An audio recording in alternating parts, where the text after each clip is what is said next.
The dot. You're the beginning and the end. The hub, the core, and the quintessence, he told her tenderly. But the frivolous Dot wasn't a bit interested, for she only had eyes for a wild and unkempt squiggle who never had anything on his mind at all. They were everywhere together, singing, and dancing, and frolicking, and laughing, and laughing. Lord knows what else. He's so gay and free, so uninhibited and full of joy, she informed the lion coolly. And you are stiff as a stick, dull, conventional and repressed, tied and trained, subdued, smothered and stifled, squashed, squelched, and quenched. Come around and get straight out.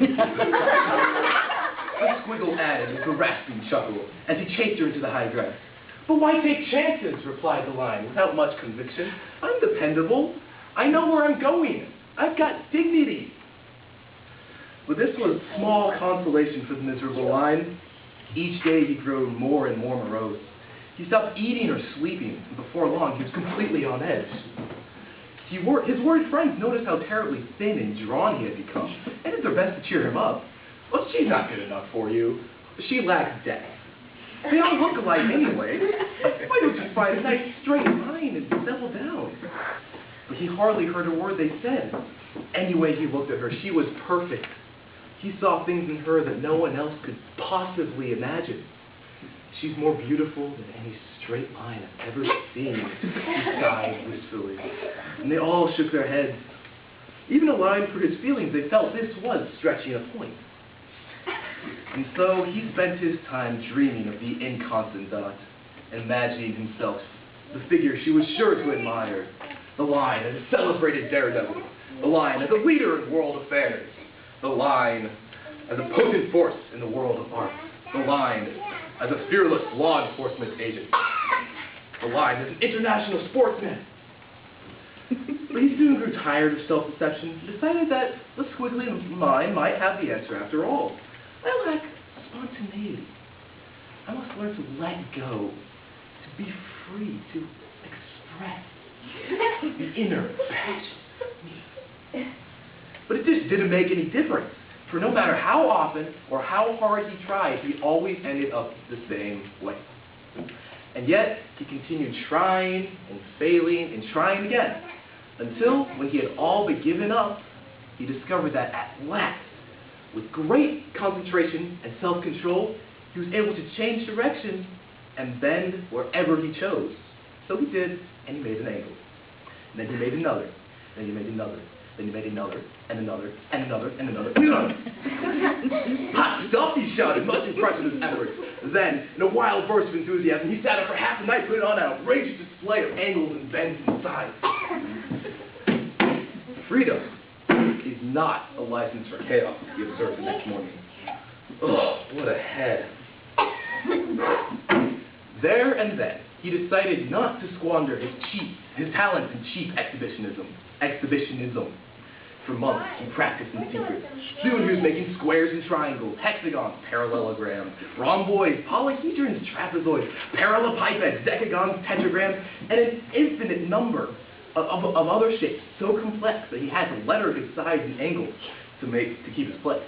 Before long, he had learned to carefully control ellipses, circles, and complex curves, and to express himself in any shape he wished. You name it, I'll play it. But all his successes meant nothing to him alone, and so off he went to seek the Dot once again. He doesn't stand a chance, muttered the squiggle in a voice that sounded like bad plumbing. But the lion, who was bursting with old love and new confidence, was not to be denied. Throughout the evening, he was by turns mysterious, clever, dazzling, profound, complex, erudite, eloquent, versatile, enigmatic, and compelling. The Dot was overwhelmed. She giggled like a schoolgirl, didn't know what to do with her hands. Then, she slowly turned to the squiggle, who was starting to develop a severe cramp. The squiggle, taken by surprise, did the best he could. Well, she inquired, trying to give him every chance. Is that all? She demanded. I guess so, replied the miserable squiggle. That is, I suppose so. What I mean is, I never know how it's going to turn out. Hey, have you heard the one about the two guys?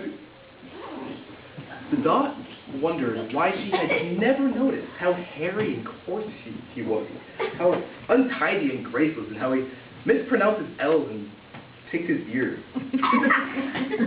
And suddenly, she realized what she had thought was freedom and joy was nothing but anarchy and sloth.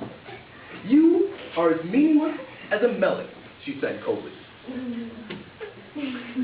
Undisciplined, unkempt, and unaccountable. Insignificant, indeterminate, and inadvertent.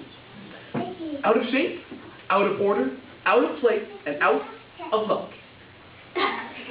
She turned to the lion and shyly took his arm. Do the one with all the funny curves again.